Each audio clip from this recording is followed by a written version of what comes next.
Sino sa inyo ang may mga pangangailangan? Maniwala kayo, yung ibibigay ng Diyos. Sino sa inyo ang problematic? Ang mga walang problema, yan ang pinakamalaking problema. Sino sa inyo ang asthmatic? Ibig sabihin may sakit. Pagagalingin sila ng Panginoon.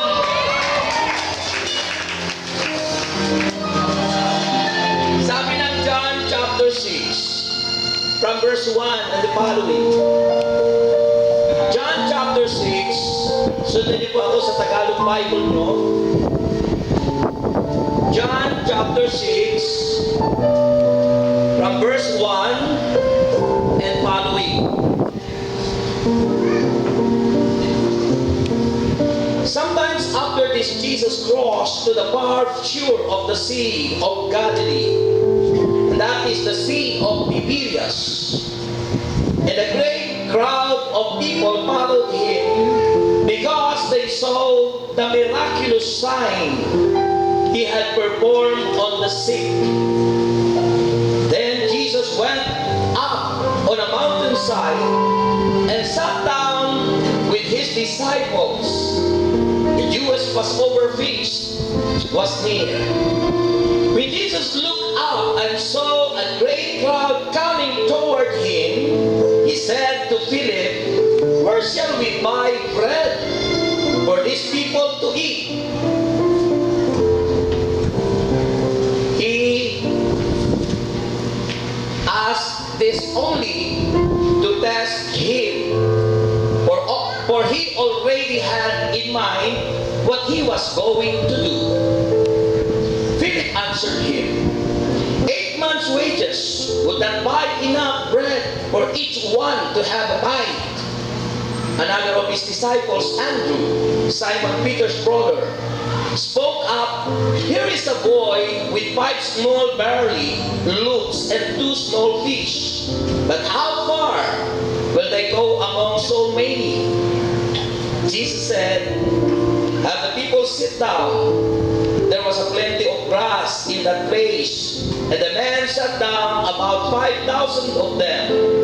Jesus then took the loaves, gave thanks, and distributed to those who were seated as much as they wanted.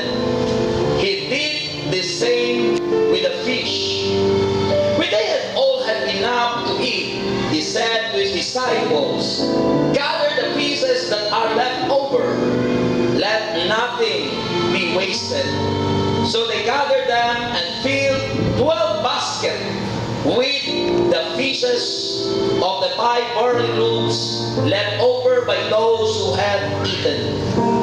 After the people saw the miraculous sign that Jesus did, they began to say, "Surely this is the prophet who is to come into the world." Jesus, knowing that they intended to come and make him king by force, withdrew again to a mountain by himself. My dear brothers and sisters, the gospel of the Lord Jesus Christ. Purihin at palakpakan ang Diyos. Hallelujah! Yung malakas na apoy. And God happy and prosperous talaga. Magaling na, mayaman pa. Magaling maglig. Marangal, magasal pag-ibig. Malaya't mayapang kaluluwa.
magaganda, mayaman pa, matalino, matuwid, marangal, wagas sa pag-ibig, malaya, payaman ang kalooban, maginhawa at matagumpay. Palakpakan natin ang napakalakas ng Diyos. Sumigaw nga kayo ng malakas. Ang lahat ng sumigaw, answered prayer na. Alam niyo, pakiramdam ko pag narinig, para ako nasa Amber. Sa layo ng distansya. At talaga namang mapagdama ko yung presensya ng Diyos. Na dumadaloy. Ayan na! Ayan na! Ayan na!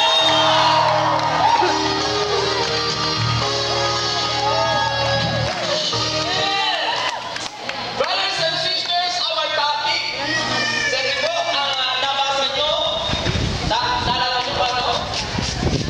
Ayan na natin sa basa. Ikot na naman ang cameraman. Tawa. Na naman? Lagi. Alerto yung cameraman. Lagi. Yeah. Pero, pinagpala sila. Sinasanita yung cameraman. Siguro magka-cameraman ako. Nasama mo natin how to meet our needs. Paano mo matutugunan ang ating pangangailangan? Kaway naman. Hello. Hi. Hi. Brother June. Brother June na. Padululi, pugi. Kaway naman. May ibang problema na dumating sa kanila. Ibang problema na dumating sa Ang kanila. dilim. Hindi nila alam kung ano ang kailangang gagawin. Iniisip sila ng Panginoon. Pero, ano man ang ating gawin? Kapag ito galing sa ating karunungan o sariling kaalaman, hindi po tayo magtatagumpay. Ngunit, kapag ito galing sa Diyos, siya na tayo'y magtatagumpay. Naniniwala kayo? Sino gustong yumaman? Answered prayer na ano. Brothers and sisters, tandaan po natin, mga kapatid, whenever there is a need, kapag tayo mayroong mga kailangan, sabi ng Bible, give all that to Jesus. Ibigay natin sa Diyos. Amen po ba? Alam tayo sa amen. Great miracle. Alam niyo kung bakit? Ha? Nakakain silang lahat eh. Alam niyo, nararamdaman ko ang lakas ng kilos ng Espiritu Santo dahil lumalakas ang hangin. Sabi nga ng Bible, ang Holy Spirit is ruwa. It is a wind. Hangin. Kaya lumalakas ang hangin. Dahil kasama natin ang Panginoon, mga kapatid. So, makita mo natin, yung miracle na yon sa napakaraming tao naganap. Sa gospel pong ito, mga kapatid.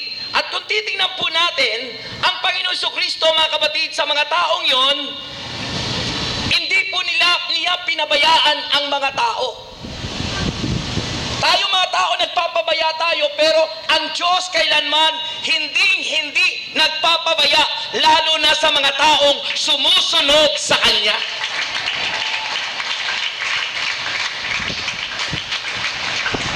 Taas ang kamay nyo. Makalimutan ko kayong paupuin. Isa, dalawa, tatlo. Okay, pag kayo nakaupo na, dito kayo tumingin. Ha? Kasi ang layo nyo, oo. Parang gusto ko nga sanang pumunta dyan eh. Kaso maiksi yata itong layo-layo eh. Di ba? So, mga kapatid kay Kristo, ano ang unang-unang ginawa ng Panginoon? He welcomed them. Winelcome ng Panginoon ang mga tao na sumusunod sa Kanya. Pagkatapos, tinuruan niya. He taught them the Word. Tinuruan ng Panginoon ang mga taong sumusunod sa Kanya ng mga salita ng Diyos. Tulad ng ginagawa ngayon, kayong lahat na nandyan na nakikinig ng salita ng Diyos, ang sino mang tatanggap ng mabuting balita ng Panginoon na dadaloy sa kanyang puso ay tiyak na may mangyayari sa inyo na himala sa inyong mga buhay. Amen! He taught them the Word.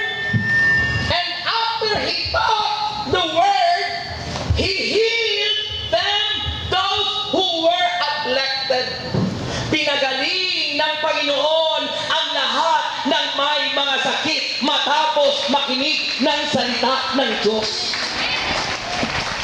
Lahat ng pumalakpak na yung pinagaling ko.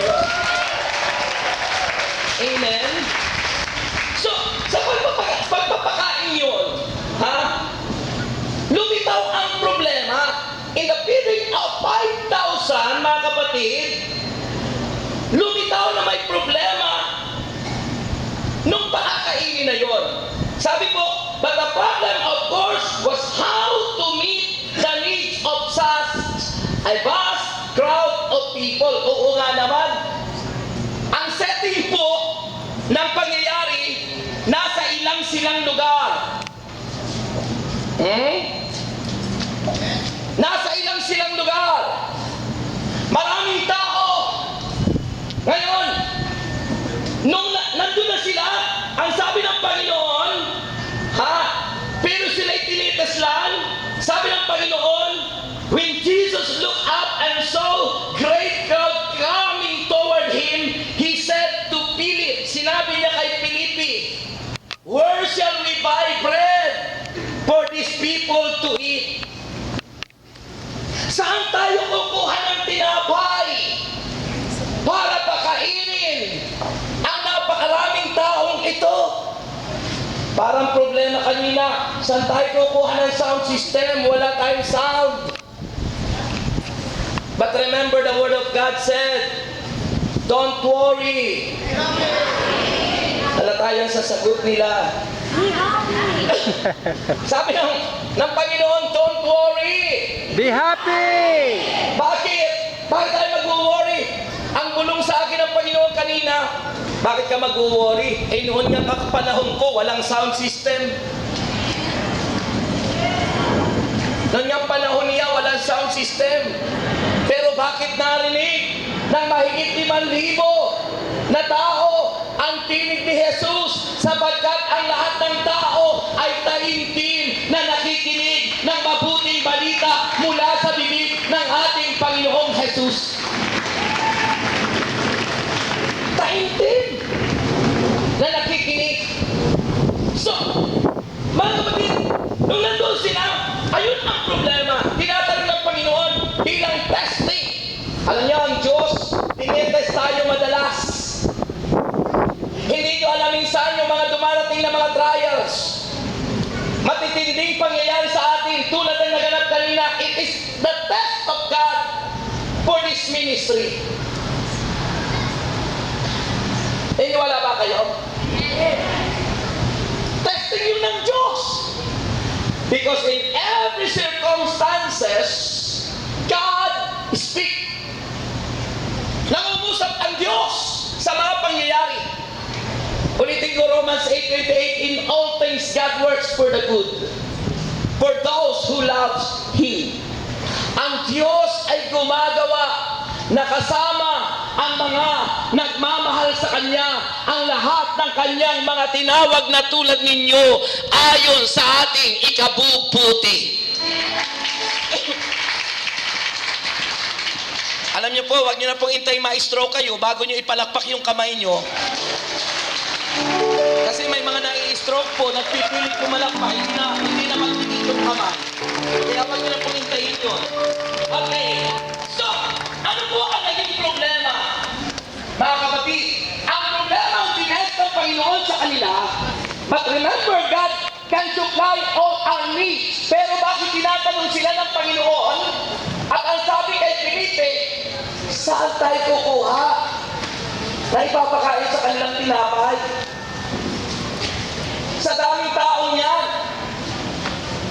Sabi ko ng Bible, sinabi yun ni Jesus upang subukin sila.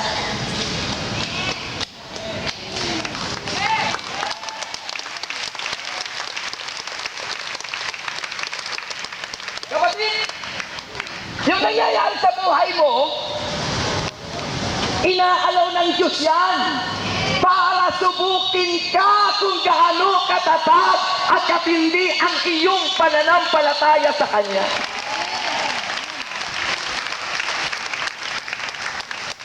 So, ano ang naging sagot nila, mga kapatid?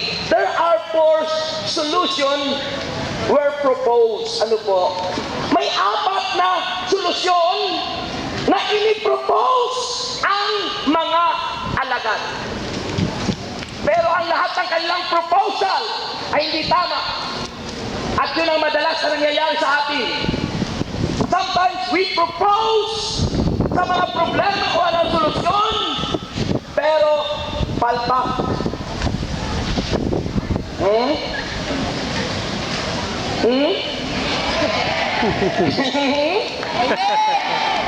Purihin natin si Lord. So, ano yung unang solusyon na ni-propose nila? Number one, sabi po ng kanilang mga alagad, the disciples suggested that Jesus send the people away. Sabi ng mga alagad, Panginoon, pauwiin niyo na po sila. Pauwiin niyo na po sila kasi walang sound system.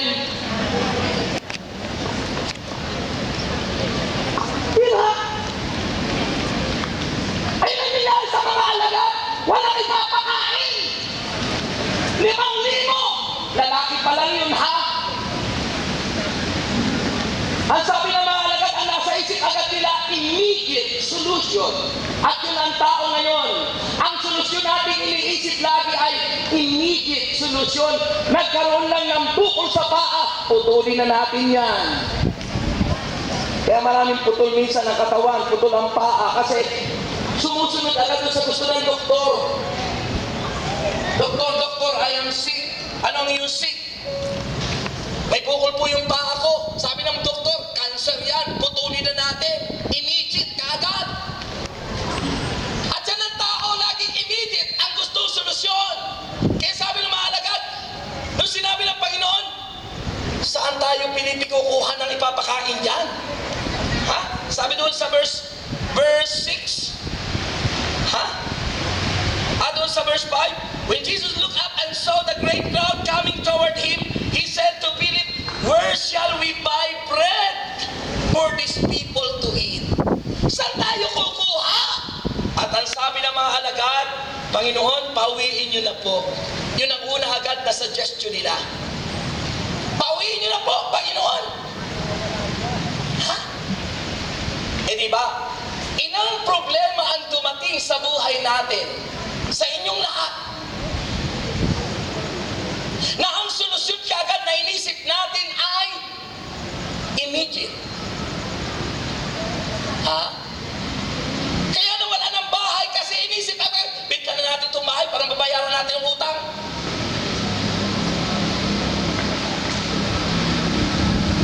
Sabi ng mag-asawa, hiwalay na lang tayo kasi inisip agad nun, immediate. Nag-aaway lagi sila, maghiwalay na lang tayo.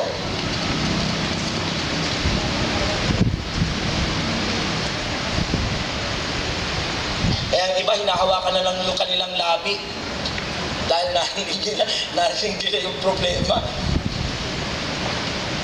Ilang problema ang dumating sa inyong buhay na ang naging naisip nyo kaagad na solusyon ay madali ang solusyon.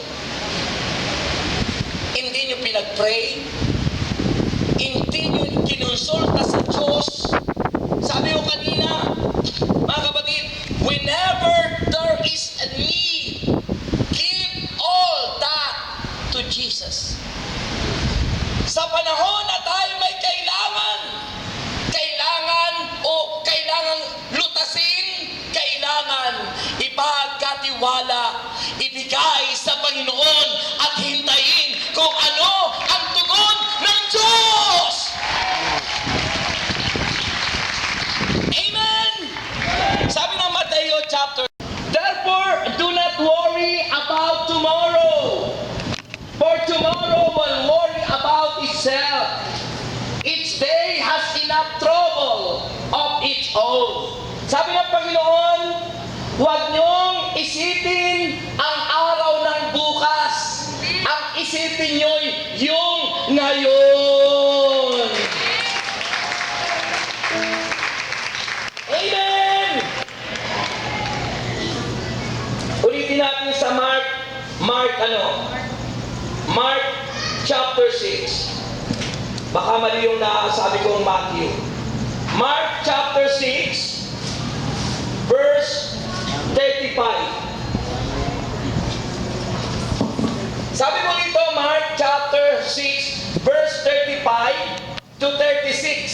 Ang sabi ng Bible, but this time it was late in the day, so his disciple came to him. Sabi ng disipulo, ito nga yung tamang verse, sabi ng disciple, this is a remote place, they said, and it is already very late. Panginoon, ang lugar pong ito'y ilang, at gabi na po. Very late. So sabi ng mga disipulo, verse 36, send the people away so they can go to the surrounding countryside and villages and buy themselves something to eat. Mga kapatid, Mark chapter. Amen? Kasi hindi ko rin expect na ako. Patarisip ko yung text. Ikaw na, Brother Rex. Thanks God. Bakit? It is the will of God. Amen. Purihin ang Diyos. Purihin si Yahweh. So, yun po ang unang-unang problema na dumating. Pangalawa, number 2. Number 2 na problem. The second solution na sinabi ng mga alagad. So, unang solusyon, sinabi nila, pauwi na po. Pangalawang solusyon, sinabi, the second solution came from Philip. A response to our Lord test question. Sabi po ng verse 5 o verse 7. Mula po sa verse 5, yung tungkol sa sinabi ng Panginoon, pagdating sa verse 7, sabi ng Bible, Philip answered him, 8 months' wages would not buy enough bread for each one to have 5. Sabi ni Felipe, yung pong sweldo ng 8 buwan, hindi po sasapat para po ibili ng tinapay para magkasya sa kanilang lahat. Hindi po sasapat. Kay liit ng pananalig, Topic ni Father kanina, faith. At ganun tayo madalas, sinusubok tayo ng Diyos sa pananampalataya. At pagdating ng mga problema, pagsubok, minsan nawawala. Yung sinishare ni Father kanina, isipin mo, mga pari na dumanas ng matinding pagsubok doon sa Tacloban. Takot na sila, di ba? At nagpapapalit na ron. Pero yung ating mga disciples, sabi ng servant leader, nang sabihin ng ating head ng education, sir, pauuwiin na po ba natin sila? Sabi ni Brother Mike, hindi. Doon dapat sila kailangan upang sila ay makapagbahagi at maging matatag ang kanilang pananampalataya. Doon sa lugar na yun, doon sila kailangan. That's right, brothers and sisters. Pananampalataya. Natandaan pala ni Father yung pag tayo pinapauwi na. Tapos sabi natin, alauna. So, nasalamin ng ating minamahal na pari na kayong mga anak ni El Shaddai ay may matatag na pananalig sa Diyos.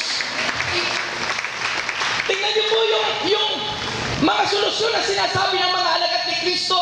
Sila po'y nakasama ni Kristo, nakapiling ni Kristo physically. But tingnan niyo po ang pananampalataya nila.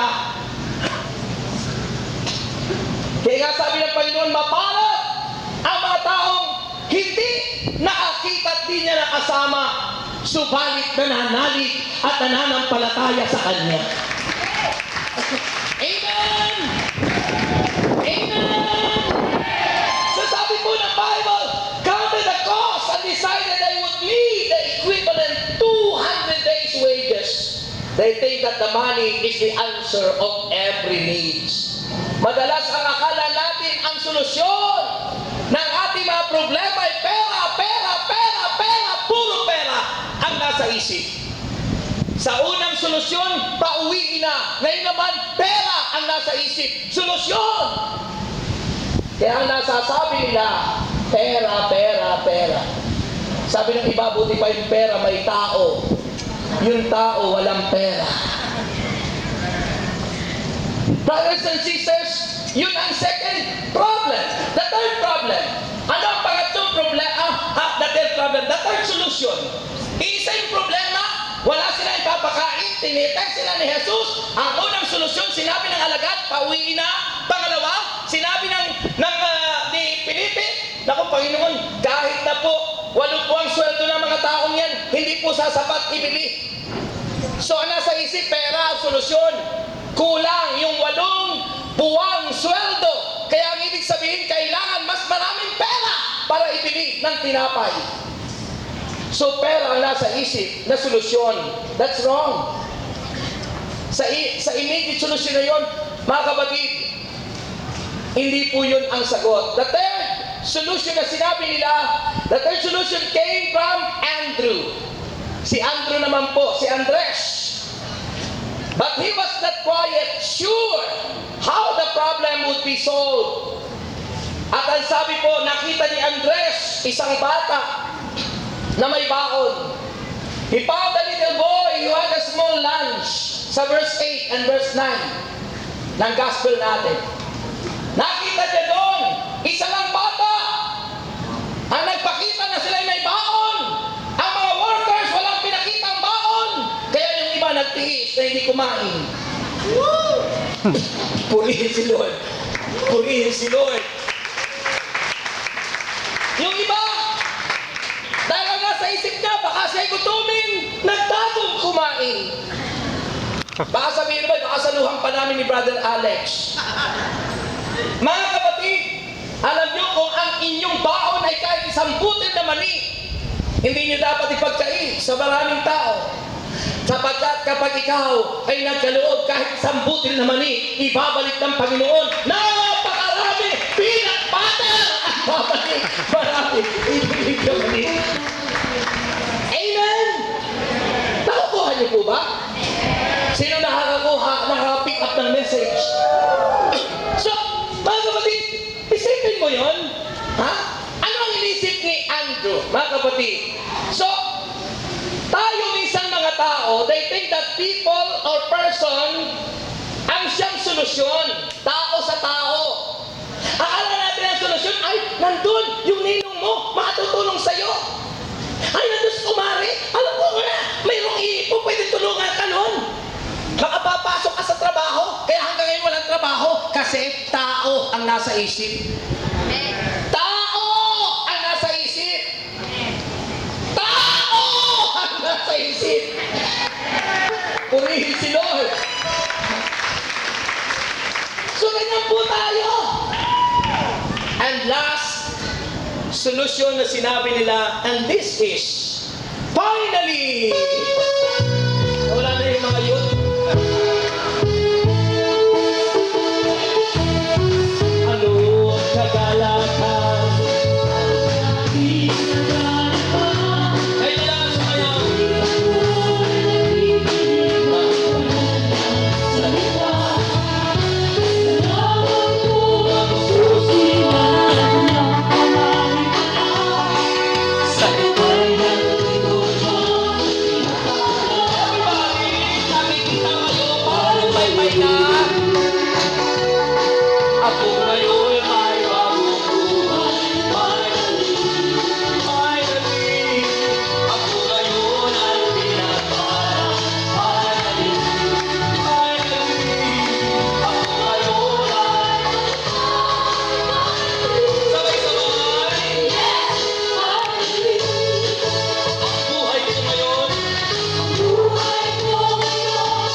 Hirap pala pa rin yung camera mo. Nakapagod din pala.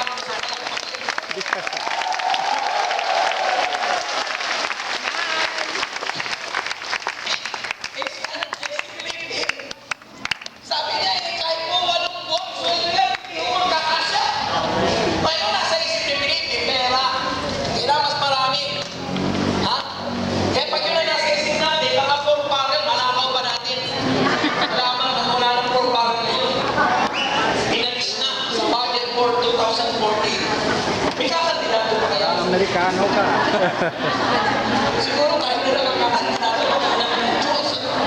May kakandidato ba kaya kung wala ng 4 barrel? Mga kapatid, yun ang solusyon na sinasabi nila. Ito sa Bible. Pera, pera, magandang solusyon. Sinabi nila, nakakuha na yung para. Ito may baon, nilaking ka ba yun? Kasagahan nila, tao. Tao may ganda, tao may kanuman, tao makatutulong, tao kaya anak niya. Pinabinyagan ang daming nino. Bakit ang nasa isip makatutulong sa kanila? Ako pa talaga harap. Nagpakasal na ko, kulang ang isang page na sponsor. Bakit? Nasa isip tao ang makakatulong. Tao ang makakatulong. Mga kapatid, Diyos sa mga. ito ang pinakaapang pampanguli. Finally, sabi po, the fourth solution is the best. Ang ganda na. This is the best solution and typical solution. Sabi po ng Bible, the real and effective solution. Sabi po, it came from the Lord Jesus. Galing kay Jesus. At sinabi ni Jesus, kaya kailangan pakinggan si Jesus. We need to listen to His voice. Amen. Keep quiet and listen to His voice. Madilim. Madilim na kayo dyan. Madilim. Madilim.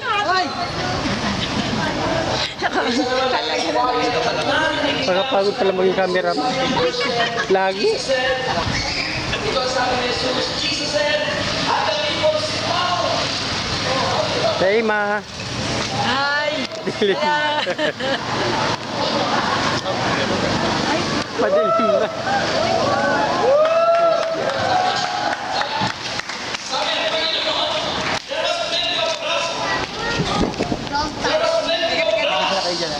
In that place, and the men sat down, at sila lahat ay upo.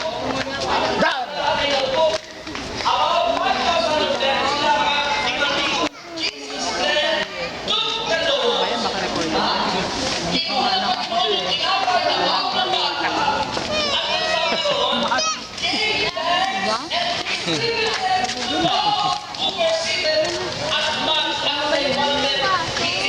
Yun lang, isa lang. Ano ginagawa ng mga to? Oh, dito hanggang dito. Titirahin ko hanggang dito. Cover, cover.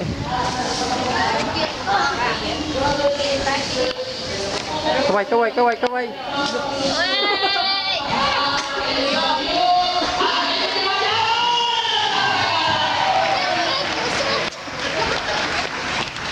Kukunan ko ito lahat. Loko! Habang maghanap si Sir doon. Hi! Tayo! May iskapo ka ha. Kurang kita. Alam ko makuhay ka pa, bakit ka na? May iskapo ka eh.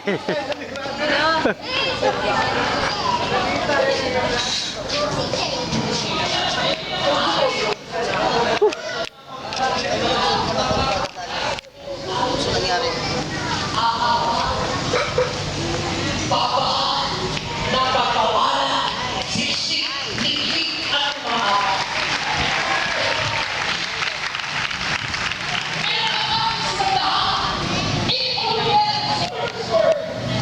Buhay!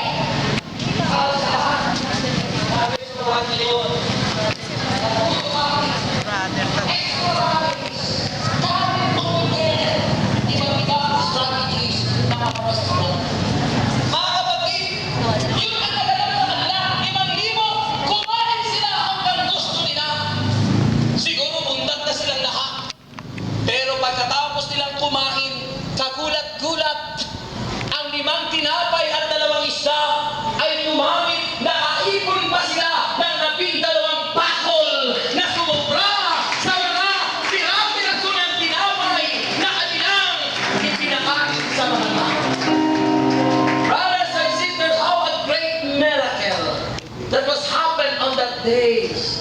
Mga kapatid, malaking himala. Bakit? You know why? Isang bata lang yung ginamit. Hindi naging kuripo. Ibinigay ng bata. Hindi inisip ng bata na baka siya'y magutom. Wala siyang ibang aasahan sapagkat maliban kayo ay tumulad sa isang bata, hindi kayo paghaharian ng Diyos ni Jesus. Tayo minsan matatanda, pag may lumapit sa atin, ay wala, pero mayroon sa wallet. May kumakatok sa bahay, humihingi ng tulong, han, wala! Mga sinungaling tayo. Sabi ng Bible, Revelation chapter 8, verse 12, 1, hindi 21. makapapasok sa langit. Panghuling sinabi doon, ang mga sinungaling. 21. Brothers and sisters, bata, nagpabaya, ibinigay sa Panginoon ang tinapay at nagpasalamat si Jesus. At nang magpasalamat si Kristo, dumami ang 5 tinapay ay nagbunga na napakain ng 5,000, sumubra pa ng 12 bakol. Napakatinding himala ang naging multiplication na naganap doon sa miracle na yon ng Diyos. Anong pinakikitang lesson ng Diyos sa atin? Huwag na tayong mag-iisip ng laging pangmadalian. Huwag tayo mag-iisip lagi na ang nasa isip natin tao, pera, immediate solusyon, pauwiin na. But let's think it over and over that there is God who is always watching us. May Diyos na laging nakasubaybay sa atin, na iintay lang na tayo'y tumawag, humingi at kayo'y bibigyan, humanap at kayo'y makasusumpong, humatok at ang pinto'y bubuksan para sa ating lahat. Amen! Amen! So the miracle took place in the hand of Jesus. Kapag binigay natin sa kamay ng Diyos ang lahat ng ating problema, kapatid, hindi na tayo mahihirapan sa mga problema kapag binigay natin sa Diyos. Sa aking pamilya, sipin niyo po, ang anak ko sa una 5, nag-asawa na yung isa, ito, natugtog si Ado. Sino pag nag-imbita sa iyo? Hindi kita inimbita. Baka akala nila inimbita ko kayo. Hindi kita inimbita, sila ang nag-imbita sa inyo. Ha? Now, sa asawa ko ngayon kay Luisa Takto, sa tulong at gabay ng Diyos, silang lahat na anak ko sa una, halos lahat sila ay nakatapos ng college. At si Kuya Ryan na ngayon ang pinagsisikapan kong ka-eskwela ko ngayon sa College of Divine. Pero nakatapos din po siya, kaya lang hindi college yun. Ano yun, yung computer science, pero hindi 4 years course. Pero tingnan niyo po ang ipinakikita ng Diyos. Kung ating susumahin ang mga pagpapaaral sa mga yan, hindi ko kayang gawin.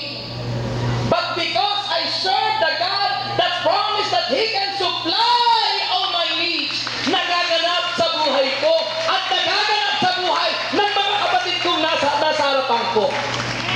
Bakit? Because God is faithful. Saan ako ngayon? Sa pangalawa kong wife kay Sister Luisa. 3. Ha? Nag-aaral lahat sila. Yung anak ko sa una kong asawa, bunso, si Kuya Chukoy, graduating sa March, 4 years course, HRM. Ngayon at least nagtatrabaho siya para yung kanyang training, at least may sweldo. Pero tingnan niyo po, sa unti-unti, pero hindi ko namamalayan, halos sila'y matatapos ng lahat. At itong pangalawa, so total 8 in all. 3 sa pangalawa kong wife. Isipin niyo po, sa pangalawa kong wife, lahat sila'y nasa Catholic schools at private school. Yung panganay ko, si Joshua, ay nasa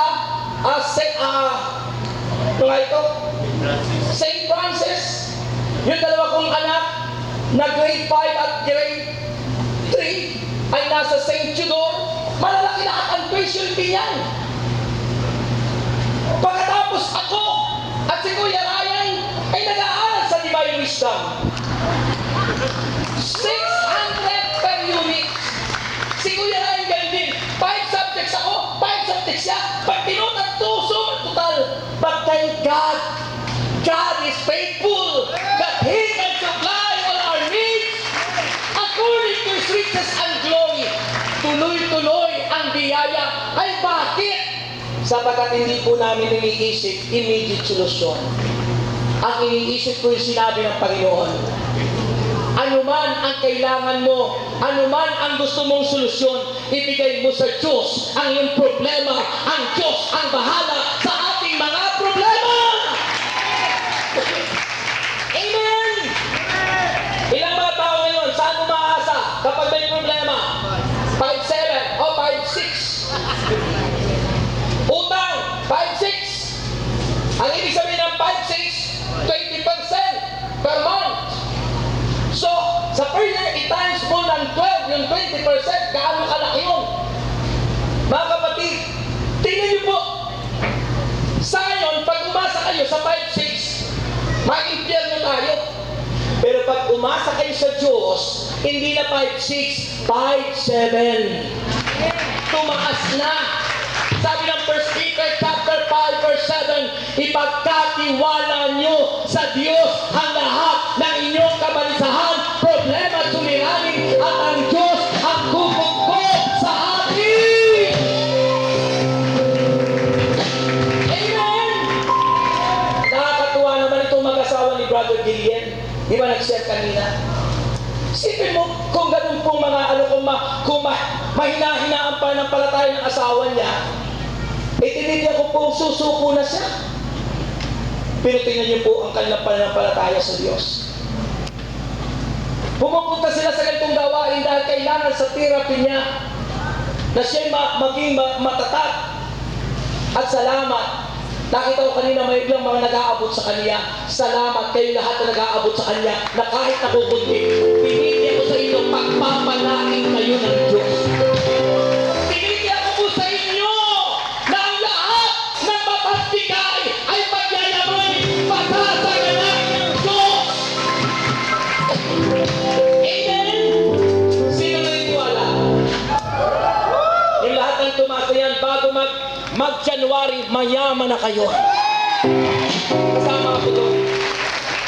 Mayaman na kayo bago mag-January, kaya makapagsusupport na kayo sa choir. Makapagsusupport na kayo sa mga youth. Dahil anumang suportahan nyo na lingkod ng Panginoon, tinitiyan ko sa inyo, tuloy-tuloy na kasaganaan, tuloy-tuloy na biyaya, tuloy-tuloy na pagpapala ang gagawin ng Diyos sa aming mga buhay. Amen? Naniniwala ba kayo? Halata sa amin yan. Amen. So, whenever there is a need, give all that to our Lord Jesus Christ. Ano man ang inyong mga problema, ibigay niyo sa Diyos. Pinakalas na naging problema ko nitong yung aming kaprasong lupa sa likod ng bahay namin. Gustong kamkamin ng kapitbahay. Namang problema ako nun. Pinabarangay pa kami. Pero tingnan niyo po, pag nagtiwala ka sa Diyos, walang magagawa ang sino man. Dahil kasama mo ang Diyos at iingatan, ikay susuportahan ng Panginoon. Kaya ngayon, napabakuran. Sabi ko, Lord, kailangan mo pagpabakot, binigay ng Panginoon.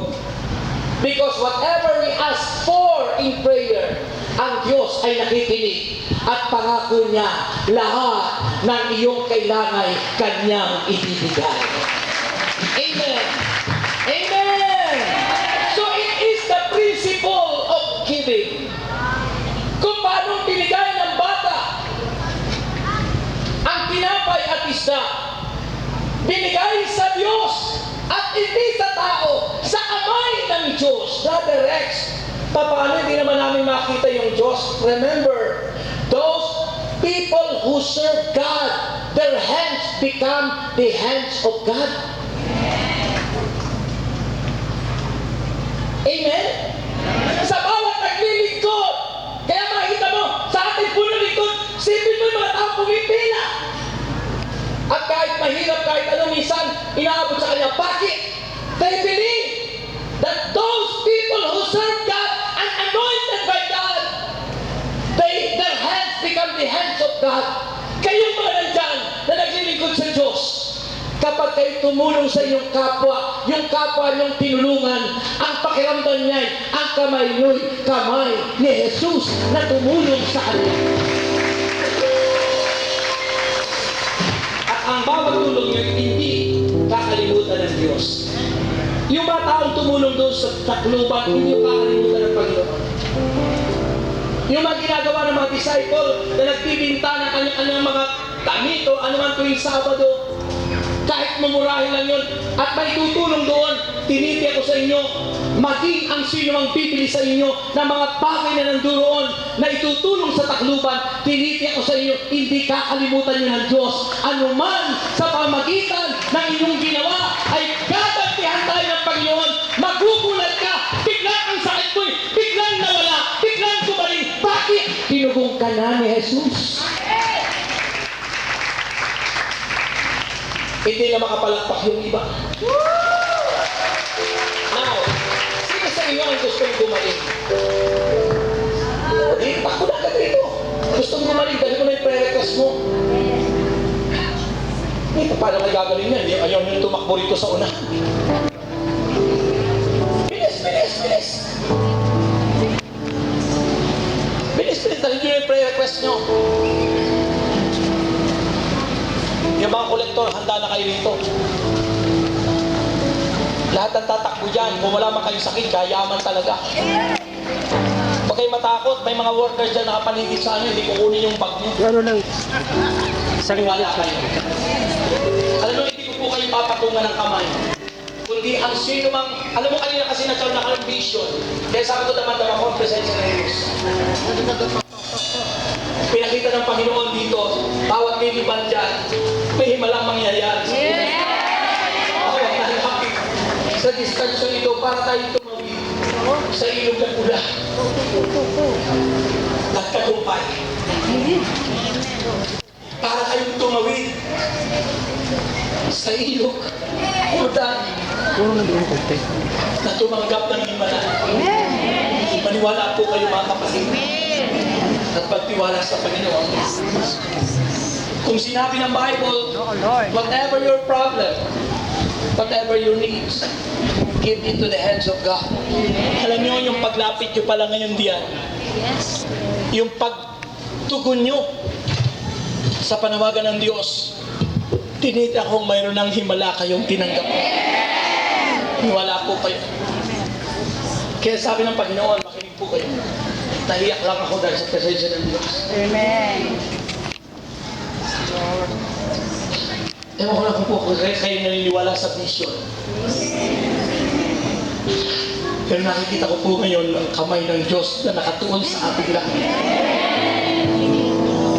Kay buti niya. Kay dakila ng Panginoon. Kay bait-bait ng Diyos. Hindi niya tayo pinabayaan. You know, yung pagliban niyo dyan, hindi niyo pinagkait sa Diyos ang inyong sarili. To give yourself and to offer yourself to God. You know, that is an altar call of the Lord. And once we follow and obey,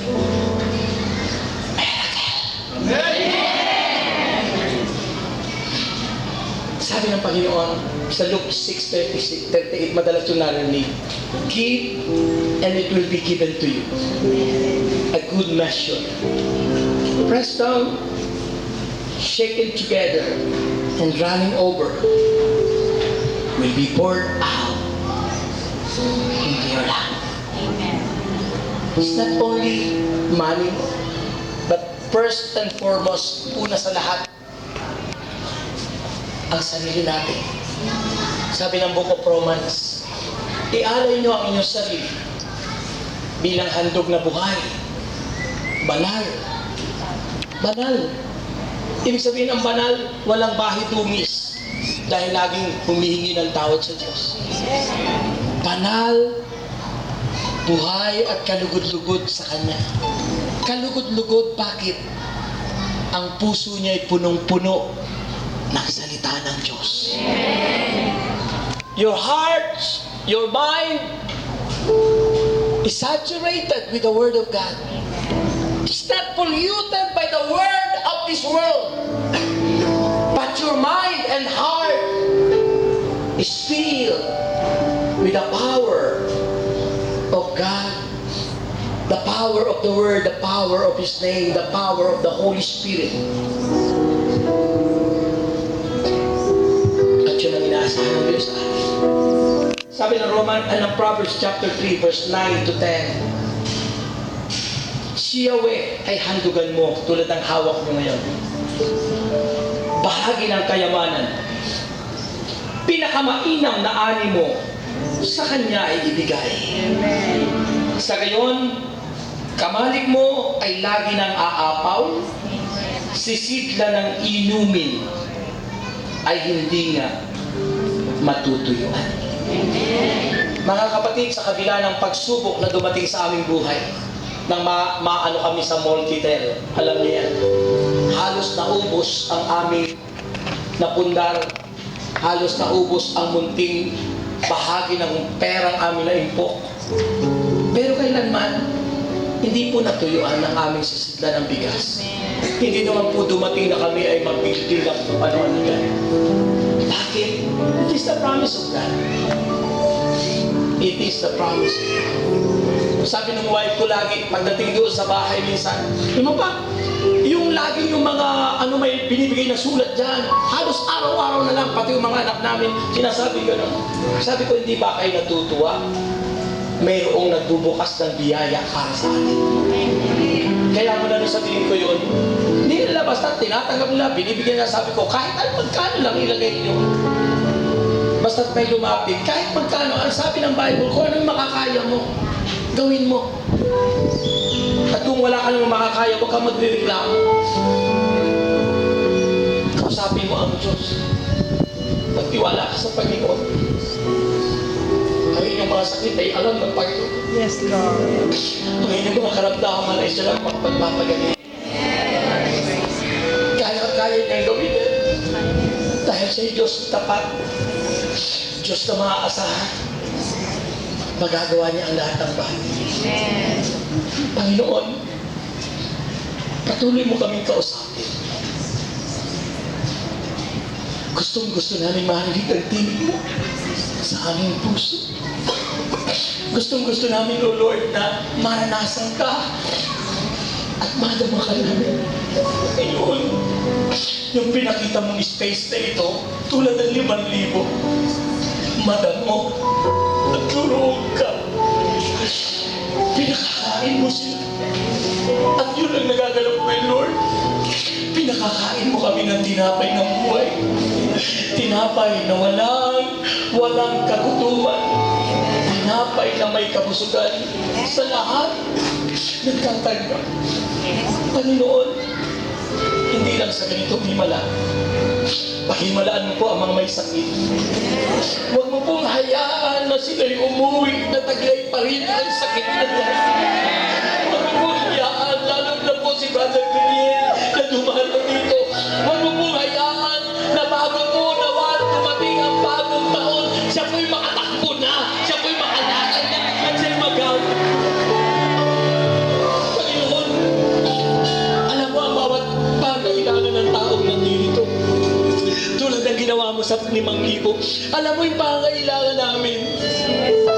At pagkatapos mong maghayag ng salita, pinagaling mo ang lahat ng may sakit. Panginoon, naniniwala ako. Ayan ang ginagawa mo. And Lord, believe that God will make a way where there seems to be no way.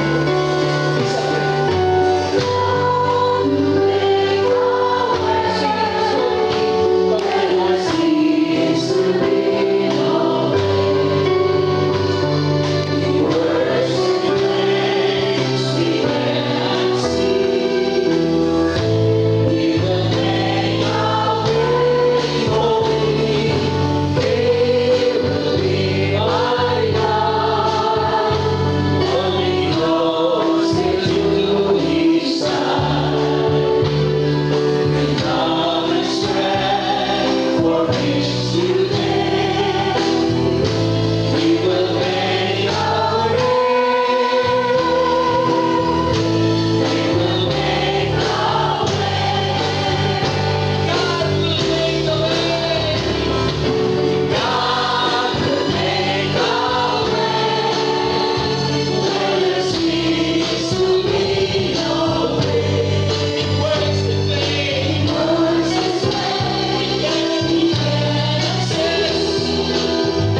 of God is moving right now. Akapin niyo ang inyong mga prayer requests.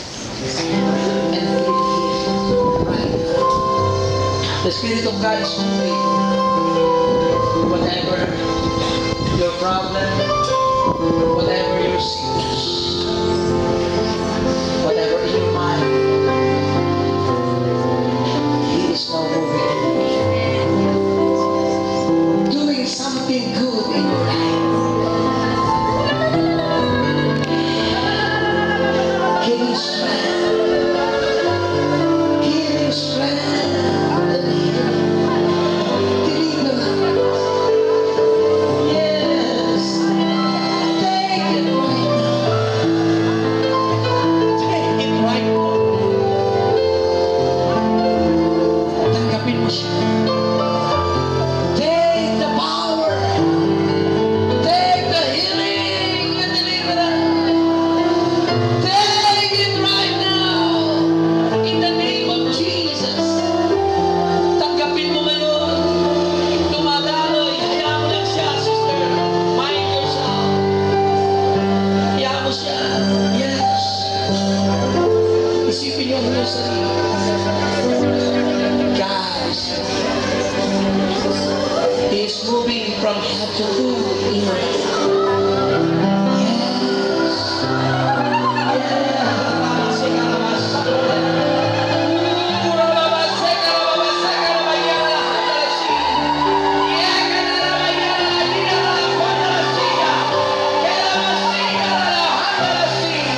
Receive the power. Receive healing, deliverance, in the name of Jesus, by the power of the Holy Spirit. Yes, yes, take it, take the power, take the healing, take the power, take healing, take deliverance, fire, fire, fire, the power of the Holy Spirit, take the power of the Spirit, take the power of the Holy Spirit, yes,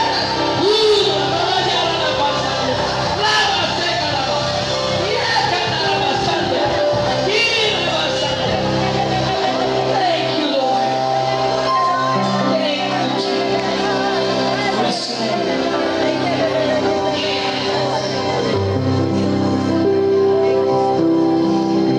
Sabihin niyo, Panginoon, nagpapasalamat ko sa biyaya ng kaligtasan, sa patuloy mong ginagawa sa aming buhay.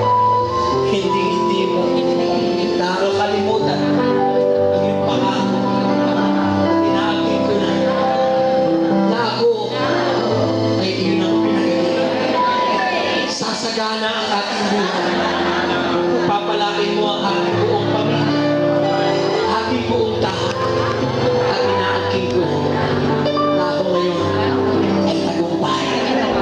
Tagumpay. Tagumpay. Sabihin niyo, I am healed. I am strong. I am rich. I am more than conqueror.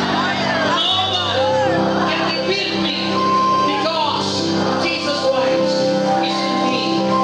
Sa kamay, and let us give them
sagana ng buhay niyo.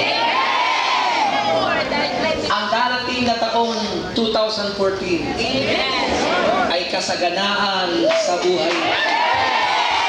Maniwala po kayo. Amen. Now, gusto niyo makasama sa aming spiritual Christmas celebration? Sinong gusto? Ang aming pong Christmas spiritual celebration ay December 13. Yung po ay CLSS. Amen. Yun na po ang aming selebrasyon. Kasi ang lahat ng aming pong tulong dapat ay sa Tacloban. Kaya kayong lahat, inaanyayahan ko para lalo pang sumagana. Mag-CLSS kayo. December 13, alas 8 ng umaga dyan sa simbahan. Mga manggagawa lahat, kasama yung mga future servants.